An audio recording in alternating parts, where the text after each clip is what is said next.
Welcome to story board.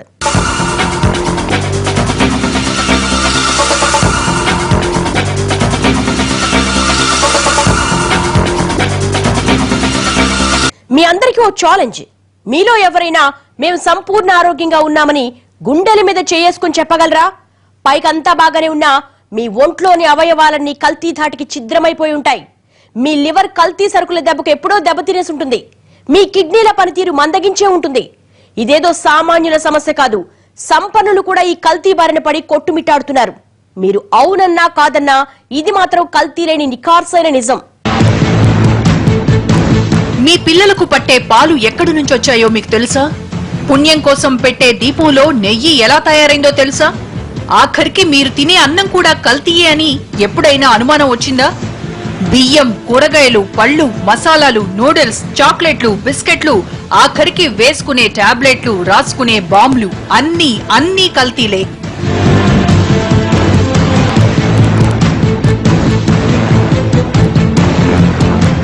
తెల్లనివన్నీ పాలు కాదు, ఎందుకంటే ఆ పాలల్లో ఎన్నెన్ని విష పదార్థాలున్నాయో ఎవరికీ తెలియదు. ఇదేదో ఒక్క పాలు గురించే కాదు, పాలు, పెరుగు, నెయ్యి, మీ ఇంట్లో వాడే దాదాపు అన్ని పదార్థాలు కల్తీయే. మేం కల్తీ లేని పదార్థాలు వాడుతున్నామని ఏ ఒక్కరూ చెప్పుకోలేని పరిస్థితి నెలకొందంటే కల్తీ ఏ రేంజ్ లో కలిసిపోయిందో అర్థమవుతోంది. సామాన్యులే కాదు, ఖరీదైన మాల్స్ లో కొనుగోలు చేసే సంపన్నుల ఇళ్లలోకి కూడా కల్తీ చేరిపోయింది. అది ఇది అని లేదు, అక్కడ ఇక్కడ తేడా లేదు. ఎక్కడ కాసులు వెనకేసుకోవడానికి అవకాశముందో అక్కడ కల్తీ రాజ్యమేలుతోంది. ఈ రసాయనాల ప్రభావం మూత్రపిండాల మీద పడి కిడ్నీలు పనిచేయకుండా కిడ్నీ ఫెయిల్యూర్ కూడా దారితీస్తుంది. కిడ్నీ ఫెయిల్యూర్ వల్ల ముఖం ఉబ్బటం, కాళ్ళు ఉబ్బటం, మనిషి లావుగా ఉండటం, మరి నిర్వీర్యం అయిపోయి తన విధులను తను నిర్వర్తించలేని పరిస్థితి కూడా దిగజారుతారు. ఈ కిడ్నీ ఫెయిల్యూర్ అనేది కూడా ఈ రసాయనాల్లో ఉండే మెర్క్యూరీ, ఆర్సెనిక్, ఈ సెలీనియం లాంటి భారీ లోహాల వల్ల, ఈ కలుషితమైన పదార్థాల్లో ఉండే వల్ల కిడ్నీలు చెడిపోతుంటాయి. నమ్మడానికి కష్టంగా ఉన్నా ఇది నిజం. సంపన్నుల ఇళ్లకు పొద్దున్నే వెళ్లే పాల ప్యాకెట్ల నుంచి రాత్రి వేళల్లో కిక్కు కోసం వేసే కాస్ట్లీ మందు బాటిళ్ల వరకు అన్నీ కల్తీ అయిపోతున్నాయి. ఇక సామాన్యుల ఇళ్లలో అయితే వేరే చెప్పక్కర్లేదు. వాళ్ల ఇంట్లోనే కాదు, ఒంట్లోకి వెళ్లే ప్రతిదీ కల్తీయే. ఈ కల్తీ ప్రపంచాన్ని చూస్తుంటే అసలేం తినాలి, అసలేం వాడాలి? మనం తినే పదార్థాల్లో ఏది అసలు, ఏది నకిలీ, వాడుతున్న వస్తువుల్లో ఏది ఒరిజినల్, ఏది డూప్లికేట్ అన్నది తెలియడం లేదు. ఈ మాయా ప్రపంచంలో పప్పు దినుసుల నుంచి నూనెల దాకా, పాల నుంచి నెయ్యి దాకా ప్రతిదీ కల్తీయే. చూస్తే అసలుదే నకిలీ అన్నంత పై మెరుగులతో కల్తీ సరుకుల్ని జనం కడుపుల్లోకి పంపేస్తున్నారు. కాసులకు కక్కుర్తిపడి ప్రాణాంతక రసాయనాలతో కల్తీ చేస్తూ ప్రజారోగ్యాలతో ఆటలాడుకుంటున్నారు. ఈ కల్తీ కల్లోలంతో ఏం తినాలన్నా భయమేస్తోంది. హోటల్లో బిర్యానీ తిందామంటే అది ఏ నూనెతో చేశారో అనే అనుమానం. ఫాస్ట్ ఫుడ్ సెంటర్లో నూడిల్స్ తిందామన్నా అవి ఎలా తయారయ్యాయో అన్న భయం. పోనీ బయట భోజనం మానేసి ఇంట్లోనే వండుకుందామన్నా అదీ భయమే. ఎందుకంటే కూరలో వేసే అల్లం, వెల్లుల్లి అల్లంతో చేసిందేనా అన్న డౌట్. వేపుడులో వేద్దామనుకునేది మోసాల మసాలా ఏమో అన్న మీమాంస. ఇలా అడుగడుగునా సామాన్యుడి జీవితాన్ని ఛిద్రం చేసేస్తోంది కల్తీ ప్రపంచం. 2 తెలుగు రాష్ట్రాల్లో అతిపెద్ద దందా ఏంటో తెలుసా? నెయ్యి కల్తీ. ఘుమఘుమలాడే నెయ్యి వాసన చూసి కనీసం 2 దశాబ్దాలు దాటింది. బ్రాండెడ్ నెయ్యిలో కూడా సగం కల్తీయే ఉంటుంది. ఎంత గట్టిగా పీల్చినా గాలే తప్ప నెయ్యి వాసనే రావడం లేదు. కిలో 350 రూపాయలకు పైగా ఉండే నెయ్యిని జంతు కళేబరాలతో తయారు చేయడానికి అయ్యే ఖర్చు 25 రూపాయలే. 12 రెట్లు ప్రాఫిట్ వస్తుండటంతో బ్రాండెడ్ కంపెనీల పేరుతో విచ్చలవిడిగా నకిలీ నెయ్యి తయారు చేసి అమ్మేస్తున్నారు. గత 2 ఏళ్లలో 2 తెలుగు రాష్ట్రాల్లో 50కి పైగా నకిలీ నెయ్యి కేంద్రాలు బయటపడ్డాయి. ఇంకా దొరకని దొంగలు 100ల్లో ఉంటారు.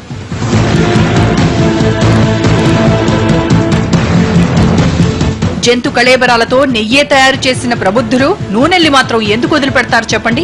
బ్రాండెడ్ నూనె ప్యాకెట్లలో ఈ కళేబర ఆయిల్ ను ప్యాక్ చేసి దర్జాగా మార్కెట్ చేస్తున్నారు. ఈ నూనెల్ని దక్షిణాది రాష్ట్రాలతో పాటు ఉత్తరాదికి సప్లై చేస్తున్నారు. ముఖ్యంగా ఫాస్ట్ ఫుడ్ సెంటర్లలో, రోడ్ సైడ్ షాపుల్లో ఈ నూనెతోనే వంటలు చేస్తున్నారు. మేం బ్రాండెడ్ నూనె వాడుతున్నాం అని ధీమాగా ఉన్నారేమో. రీసెంట్ గా ఓ బ్రాండెడ్ నూనె ప్యాకెట్ లో వచ్చిన ఎలుకను చూస్తే అసలు సంగతి మీకే అర్థమవుతుంది. ఇలా నకిలీ నెయ్యి, నూనెల కల్తీ మార్కెట్ గత 15 ఏళ్లుగా సాగుతోంది.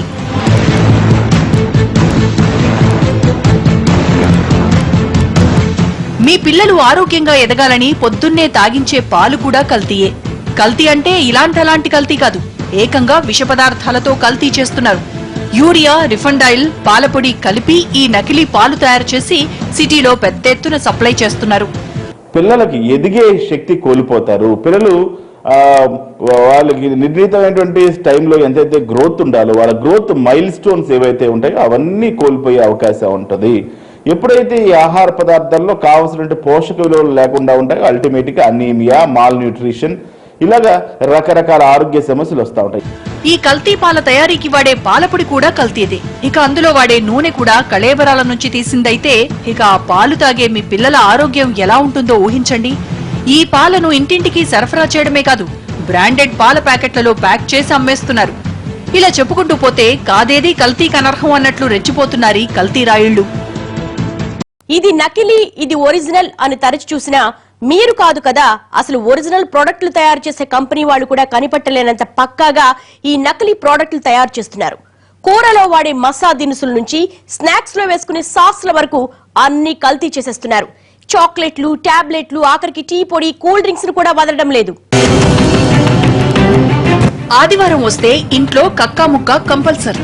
నాన్ వెజ్ లో టేస్ట్ కోసం యాడ్ చేసే అల్లం వెల్లుల్లి పేస్ట్ కూడా నకిలీదే వస్తోంది. ఇంతకీ ఈ నకిలీ పేస్ట్ ఎలా తయారవుతుందో తెలిస్తే దిమ్మ తిరిగిపోతుంది.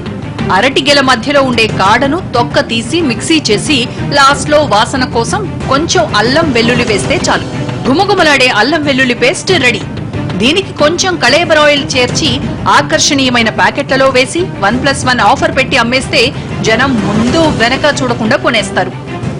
ఈ మధ్య చెప్తున్నారు కదా, ఎథిలిన్ గ్యాస్ తయారవుతున్నాయి, కార్బైడ్ పళ్ళు, మామిడి పళ్ళు, ద్రాక్ష పళ్ళు, అరటి పళ్ళు, ఏ పండు తీసుకున్నా కూడా కార్బైడ్తోనే పండించారని చెప్పేసి ఈ మధ్య అందరూ తెలుసుకుని ప్రభుత్వం కూడా నిషేధం విధించింది. అయినా కూడా అమలుపరచడంలో కొంత తేడాలు జరుగుతున్నాయి. ఎథిలిన్ గ్యాస్ వచ్చేటువంటి ఆహార పదార్థాలు, పళ్ళు ముఖ్యంగా ఏదైనా తీసుకున్నట్లయితే డయాబెటీస్ వస్తుంది, లివర్ జబ్బులు వస్తాయి, గుండె కూడా పాడైపోయే అవకాశం ఉంటుందండి. ఈ వేస్ట్ పేస్టే కాదు, మీ పోపుల పెట్టెలో ఉన్న సరుకులన్నీ కల్తీ చేసేశారు. ఇటీవల హైదరాబాద్ లో బయటపడ్డ మోసాల మసాలా గుట్టుతో ఈ కల్తీ ఏ రేంజ్ లో మన ఇంట్లోకి వచ్చిందో అర్థమైంది. బొప్పాయి గింజల్ని ఎండబెట్టి దానికి కెమికల్స్ కలిపితే కల్తీ మిరియాలు రెడీ. ఇక బాంబే రవ్వకు జిగురు, రంగు కలిపి కలియబెడితే మిసమిసలాడే గసగసాలు సిద్ధమైపోతాయి. ఇక ఈ బాంబే రవ్వ కూడా తుప్పు పట్టిన ఇనుప రజనుతో అప్పటికే కల్తీ అయిపోయి ఉంటుంది. పోపులో పేలి పంటి కింద నలిగి పచ్చడి రుచి పెంచే ఆవాలు కూడా కల్తీవే. ఆర్డిమోను గింజలను బ్లాక్ కెమికల్ కలిపి కాసేపు ఆడిస్తే అవి కాస్త కల్తీ ఆవాలైపోతాయి.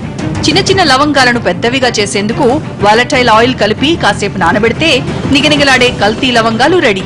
ఇక సాంబారు రుచి పెంచే ఇంగువ కూడా కల్తీదే వస్తోంది. తెల్లని బంకమట్టికి జిగురు, రంగు కలిపితే అది కల్తీ ఇంగువైపోతుంది. మనకి ఎన్నో వేల సంవత్సరాలుగా ఆహారంలో, మన వంటల్లో, వంట పద్ధతుల్లో కాలుష్యాన్ని తగ్గించుకోవడానికి, ఆహారంలోని వ్యర్థ పదార్థాలను తగ్గించుకోవడానికి కొన్ని మార్గాలు ఉన్నాయి. కాకపోతే ఇప్పుడు కొత్తగా వచ్చినటువంటి మన మైక్రోవేవ్లు అయితేనేమి, ఇలాగా వేడి చేసుకునేటువంటి కొత్త ఎలక్ట్రికల్ స్టవ్లు అయితేనేమి, వీటిల్లో ఆ కాలుష్యాలను తగ్గించే ప్రభావం ఉండదు. కాబట్టి మనం ఎంతవరకు ట్రెడిషనల్ కుకింగ్ మెథడ్స్ అన్నమాట, ఆహార పదార్థాలను వండుకోవడంలో మనకి ఏది అలవాటు అది చేసుకోవాలి, చాలా ముఖ్యమైన విషయం. ఇవే కాదు, కూరలో వేసే ఎర్రటి కారం ప్లేస్ లో బాగా కాల్చి గుండ చేసిన ఇటుక పొడి వేస్తున్నారు. మరికొందరు రంపపు పొడికి ప్రమాదకరమైన ఫుడ్ కలర్ కలిపి కొత్త కారం రెడీ చేస్తున్నారు. కారాన్నే కల్తీ చేసిన వాళ్లకు పసుపు ఒక లెక్క చెప్పండి. మెటానిల్ ఎల్లో అనే ప్రమాదకరమైన పదార్థానికి కాస్తంత పసుపు కలిపి బాగా మిక్స్ చేస్తే కల్తీ పసుపు రెడీ. వీటిని మెరిసే ప్యాకెట్లలో వేసి అమ్మి మధ్యతరగతి ప్రజల కూరల్లో విషాన్ని నింపుతున్నారు. ఇవే కాదు, ఉప్పు, పంచదారలు కూడా కల్తీ అయిపోయాయి. అయోడిన్ ఉప్పంటూ మామూలు ఉప్పునే గ్రైండ్ చేసి అమ్మేస్తున్నారు. పంచదారకు శుద్ధముక్క పొడి కలిపేసి కల్తీ చేస్తున్నారు. ఇక పిల్లలు ఎర్రగా పుట్టాలని గర్భిణీలకు పాలల్లో కల్పించే కుంకుమ పువ్వు అయితే ఎప్పుడో కల్తీ చేసేశారు. 1 గ్రామ్ కుంకుమ పువ్వే 300 ఉంటుంది. మొక్కజొన్న కండెలకుండే దారాల్ని కట్ చేసి ఎండబెట్టి దానికి కాస్తంత కలర్, సాఫ్రాన్ ఎసెన్స్ యాడ్ చేస్తే 25 రూపాయలకే కిలో కుంకుమ పువ్వు వచ్చేస్తోంది. తర్వాత పౌరులకు ఈ కల్తీని ఎలా గుర్తించాలి, కలుషితమైన పాలను ఎలా గుర్తించాలి, నెయ్యిని ఎలా గుర్తించాలి అనే అంశాల మీద ప్రజలకు ప్రసార మాధ్యమాల ద్వారా అవగాహన కల్పించాలి. అలాగే స్కూళ్లలో పాఠ్యాంశాల్లో ఈ ఆహారము, ఆహారం కలుషితమైన ఆహారాన్ని ఎలా గుర్తించాలి, ఈ కలుషితమైన ఆహారం తీసుకోవటం వల్ల అనారోగ్య సమస్యలు ఎలా వస్తాయి అనే అంశాలను పాఠ్యాంశాలు స్కూల్ దశలో, కాలేజీ దశలో ఇవన్నీ పెట్టడం ద్వారా చిన్నపిల్లల్ని చిన్న వయసులోనే వాళ్ళకి అవగాహన కలిగి ఇటువంటి కల్తీ ఆహార పదార్థాల బారిన పడకుండా ఉంటారు. వీకెండ్ బయటికెళ్లి తినే ఫాస్ట్ ఫుడ్ సెంటర్లలో వేడివేడి నూడిల్స్ మీద వేసే చిల్లీ సాస్, టమోటా సాస్లు కూడా కల్తీవే. కుళ్ళిన టమోటాలు, బంగాళాదుంపలు, సోడియం వంటి ప్రమాదకరమైన కెమికల్స్, విషపూరితమైన కలర్స్ తో తయారు చేసే సాస్లు సిటీ అంతా సప్లై అవుతున్నాయి. వీటినే కాస్తంత కలర్ఫుల్ బాటిల్స్ లో చేర్చి బ్రాండెడ్ లేబుల్స్ అంటించి వయా సూపర్ మార్కెట్ల ద్వారా మన ఇళ్లకి అమ్మేస్తున్నారు. అమ్మో, అయితే మేం సాస్ లేకుండానే నూడిల్స్ తింటామంటారా? అయితే వినండి, మీరు తినే ఆ నూడిల్స్ కూడా కల్తీవే. జనంలో నూడిల్స్ కి ఉన్న డిమాండ్ క్యాష్ చేసుకోవడానికి మైదా పిండికి కొన్ని ప్రమాదకరమైన కెమికల్స్ కలిపి కల్తీ నూడిల్స్ తయారు చేస్తున్నారు. ప్రతి నెల టన్నుల కొద్దీ కల్తీ నూడిల్స్ మార్కెట్లోకి వస్తున్నాయంటే ఇన్నాళ్లు మనం తిన్నది ఏ నూడిల్స్ ఊహించుకోండి. రకరకాలుగా ఏవైతే కల్తీలు ఉన్నాయో ఈ కల్తీలను తీసుకోవడం ద్వారా ఇప్పుడు ఎక్కువ డాల్డాలు ఇవన్నీ కల్తీలు చేయటం వల్ల, ఈ నెయ్యిలో డాల్డాలు లేదా ఇతరత్రవన్నీ కల్తీలు చేయటం వల్ల, ఎక్కువ శాతంలో తీసుకోవటం వల్ల శరీరంలో ఈ ట్రైగ్లిజరైడ్స్ పెరిగిపోయి గుండె జబ్బులు బారిన పడే అవకాశం ఉంటుంది. దీనివల్ల బ్రెయిన్ కి స్ట్రోక్ వచ్చే అవకాశం ఉంటుంది. ఈ ట్రైగ్లిజరైడ్స్, ఈ చెడు కొలెస్ట్రాల్స్ ఏవైతే ఉంటాయో శరీరంలో అవన్నీ పెరిగిపోవడం వల్ల డయాబెటీస్ కానివ్వండి, బ్రెయిన్ స్ట్రోక్ కానివ్వండి, హార్ట్ స్ట్రోక్ కానివ్వండి, అనేక రకరకాల సమస్యలు. ఇవన్నీ విన్నాక తలనొప్పి వచ్చి టీ తాగుదామనుకుంటున్నారా? అయితే జాగ్రత్త, ఎందుకంటే మీరు తాగే టీలో పాలే కాదు, టీ పొడి కూడా కల్తీ అయిపోయింది. టీ పొడిలో చింతగింజల పొడి కలపడం పాత సంగతి. కానీ ఇప్పుడు టీ పొడిలో కుక్కల ఎముకల పొడిని కలిపేస్తున్నారు. ఆ టీ ఒక్కసారి తాగితే మీ చిన్న పేగులు చిట్లిపోవడం ఖాయం. కల్తీ ఆహార పదార్థాలు చిన్నపిల్లల మీద తీవ్రమైన ప్రభావం చూపిస్తాయి. భౌతికంగా అట్లాగే మెదడు పనితీరులో కూడా దాని ప్రభావం ఉంటుంది. కల్తీ ఆహార పదార్థాలు తిన్నప్పుడు శరీరం ఎత్తు పెరగటంలో కొంత ఇబ్బంది ఉంటుంది. పెరగవలసినంత ఎత్తు పెరగరు. అలాగే మానసికంగా కూడా వాళ్ళలో కొంత లోపాలు ఏర్పడతాయి. జ్ఞాపక శక్తి తగ్గటం, తర్వాత మేధో సంపత్తి తగ్గటం, పరీక్షలకప్పుడు ఏదైనా చదివినా గుర్తుండకపోవటం, ఇటువంటివన్నీ కూడా నరాల బలహీనత, ఇవన్నీ కూడా పిల్లల్లో కనపడుతుంటాయి. ఇవే కాదు, పెద్ద పెద్ద కంపెనీలు తయారు చేసే చాక్లెట్లను కూడా కల్తీ చేసేస్తున్నారు. చిన్న చిన్న ఇళ్లలోనే ఈ నకిలీ చాక్లెట్లు తయారు చేస్తున్నారు. బ్రాండెడ్ చాక్లెట్ నే ఈజీగా కల్తీ చేసిన వాళ్ళు ఇక ఉప్పుల్ని, పప్పుల్ని ఎలా వదులుతారు చెప్పండి? ఒక్క చాక్లెట్లే కాదు, కోకోకోలా, థమ్స్అప్ వంటి కూల్ డ్రింకుల్ని కూడా విషమయం చేస్తున్నారు. అసలే డ్రింకులు ఆరోగ్యానికి హానికరం అని వైద్యులు చెప్తుంటే దాన్ని కూడా కల్తీ చేసేస్తున్నారు ఈ కేటుగాళ్లు. ఇక ఆడాళ్ల సొగసులకు మెరుగులు దిద్దే ఫెయిర్నెస్ క్రీముల్లోనూ నకిలీలు తయారు చేస్తున్నారు. ఇవి వేసుకోవడం వల్ల తెల్లబట్టం అటుంచితే చర్మ వ్యాధులు ఖాయమంటున్నారు వైద్యులు. ఇక మందుల సంగతైతే వేరే చెప్పక్కర్లేదు. హైదరాబాద్ కేంద్రంగా నకిలీ మందుల దందాలు దశాబ్దాలుగా సాగుతున్నవే. ఇలా అడుగు అడుగులోనూ కల్తీయే. మనం తినే మెతుకు మెతుకులోనూ కల్తీయే. తినే తిండి నుంచి వేసుకునే మందుల వరకు అన్ని కల్తీమయం అయిపోయాయి. ఆహార పదార్థాలే కాదు, నిత్యం మనం వాడే వస్తువుల్లోనూ కల్తీ కామన్ అయిపోయింది. ప్రతి సరుకులోనూ నకిలీ మరక ప్రజల ఆరోగ్యాన్ని తుక్కు చేస్తోంది. మరి ప్రభుత్వం ఏమీ చేయలేదా? ప్రజలకు వేరే దిక్కే లేదా? రోజు రోడ్లపై తిరిగే లక్షలాది వాహనాల్లో పడే పెట్రోల్, డీజిల్ వంటివి కిరోసిన్ తో కలిసి దశాబ్దాల కిందటే కల్తీ అయిపోయాయి. కానీ ఇప్పుడు ఈ కల్తీ మరో మెట్టు ఎక్కింది. కిరోసిన్ కూడా కాస్ట్లీ అయిపోవడంతో పెట్రోల్లో వైట్ కెమికల్స్ కలిపేసి అమ్మేస్తున్నారు. ఇలాంటి పెట్రోల్ పోయించుకుంటే బండి షెడ్డుకు పంపాల్సిందే.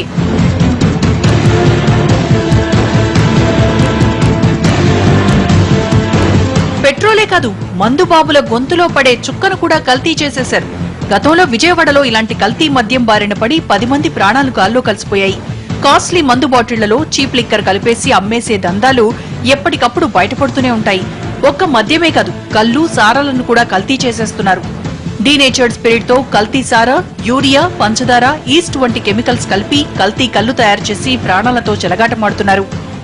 కల్తీ ఆహార పదార్థాలు చిన్నపిల్లల మీద తీవ్రమైన ప్రభావం చూపిస్తాయి. భౌతికంగా అట్లాగే మెదడు పనితీరులో కూడా దాని ప్రభావం ఉంటుంది. కల్తీ ఆహార పదార్థాలు తిన్నప్పుడు శరీరం ఎత్తు పెరగటంలో కొంత ఇబ్బంది ఉంటుంది. పెరగవలసినంత ఎత్తు పెరగరు. అలాగే మానసికంగా కూడా వాళ్ళలో కొంత లోపాలు ఏర్పడతాయి.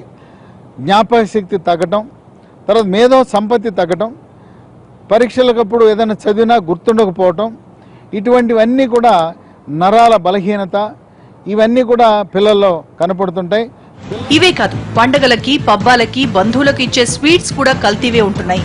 చవకగా దొరికే యూరియా, కాస్టిక్ సోడా, గంజిపొడి, saccharin, sodium carbonate, ammonium sulphate, formalin లాంటి విష రసాయనాలతో లక్షల టన్నుల స్వీట్లు తయారవుతున్నాయి. ఈ స్వీట్ల మీద వేసే వెండి ఫాయిల్ కి బదులుగా అల్యూమినియం ఫాయిళ్లు వేస్తున్నారు. మనోళ్లే కేటుగాళ్ళనుకుంటే చిన్ని కళ్ల చైనా తమ్ముళ్లు కల్తీలో 4 ఆకులు ఎక్కువే చదివారు. అవి ఇవి కాదు, ఏకంగా కూరగాయల్ని, బియ్యాన్ని, గుడ్లను కూడా కల్తీ చేసేస్తున్నారు.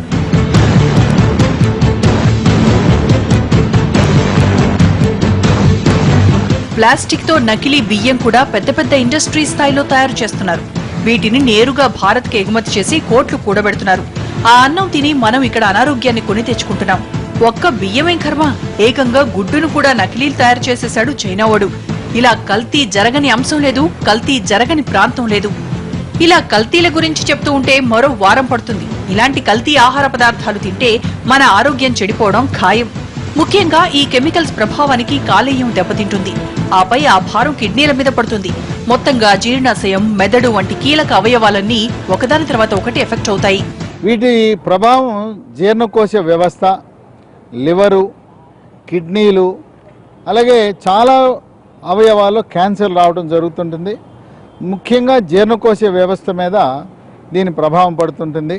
ఎక్కువగా గ్యాస్ ట్రబుల్ రావటం, ఆకలి నశించిపోవటం, తేపులు రావటం, పొట్ట నిండా ఎప్పుడు చూసినా గ్యాస్ నిండి పొట్ట మీద కొట్టుకుంటే డమడమ శబ్దం రావటం, ఈ రకమైన గ్యాస్ ట్రబుల్కి పరోక్షంగా కలుషితమైన ఈ ఆహారాలు, ఈ రసాయనాలతో తయారు చేసిన పాల లాంటి కల్తీల మయం వల్ల ఇలా జరుగుతుంది.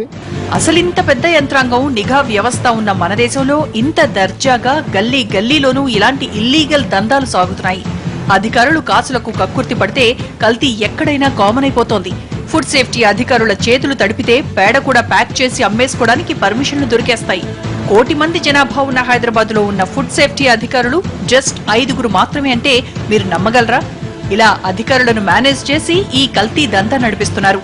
కల్తీ పదార్థాలు ముఖ్యంగా ఈ మన ఆహార ధాన్యాల్లో కూడా, అంటే వేరుశనగ, తర్వాత మనం వాడేటువంటి పప్పు ధాన్యాల్లో జరిగేటువంటి కల్తీ కూడా మన శరీరంలో లివర్ జబ్బులు రావడానికి, అలాగే డయాబెటీస్ జబ్బులకు కూడా.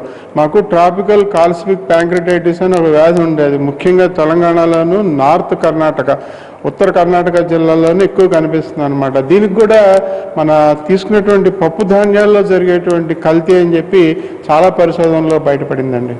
ఢిల్లీ నుంచి ప్రతి పల్లె దాకా గల్లీ గల్లీలో ఈ కల్తీ రాక్షసులు కాసుల కోసం జనం ప్రాణాల్ని పడంగా పెడుతూనే ఉన్నారు. మన దేశంలో ఏటా వేల కోట్ల రూపాయల కల్తీ వ్యాపారం జరుగుతోంది. ఈ సంగతి అధికారుల నుంచి అమాత్యుల వరకు అందరికీ తెలిసినా ఎవ్వరూ పట్టించుకోరు. కొని బ్రాండెడ్ వస్తువులే కొనాలి అన్నా అది సామాన్యుడికి కష్టమే. పేదరికం, పెరిగిన ధరలు, దిగజారుతున్న ఆర్థిక స్థితి అన్నీ సామాన్యుడిని కల్తీ బారిన పడేటట్లు చేస్తున్నాయి. దీంతో ఉన్న దాంట్లోనే వచ్చే వస్తువుల కోసం చూస్తూ తెలిసి తెలిసి ఈ కల్తీ బారిన పడుతున్నారు. ఇలా నెలకు 100 మిగుల్చుకోవాలని చూసి చివరికి అనారోగ్యం పాలై ప్రాణాల మీదకు తెచ్చుకుంటున్నారు. ఆపై క్యాన్సర్ వంటి రోగాలు సోకి ట్రీట్మెంట్ కోసం ఆస్తులు అమ్ముకుంటున్నారు. ఈ కల్తీ సరుకుల వల్ల వచ్చే రోగాల్ని నయం చేసే స్థాయికి మన దేశంలో ప్రభుత్వాసుపత్రులు కూడా ఎదగలేదు. ఈ సంగతి మన నేతలకు తెలిసినా పట్టించుకోరు. అంటే మొత్తంగా చివరికి సామాన్యుడు మాత్రం ఈ కల్తీ రక్కసి కోరల్లో చిక్కి బలైపోవాల్సిందే. మొత్తంగా మన దేశంలో సామాన్యుడి బతుకు కల్తీ మయం అయిపోతోంది. ఇది వాళ్ళ స్టోరీ బోర్డ్. మరో అంశంతో మళ్ళీ కలుద్దాం. నమస్తే.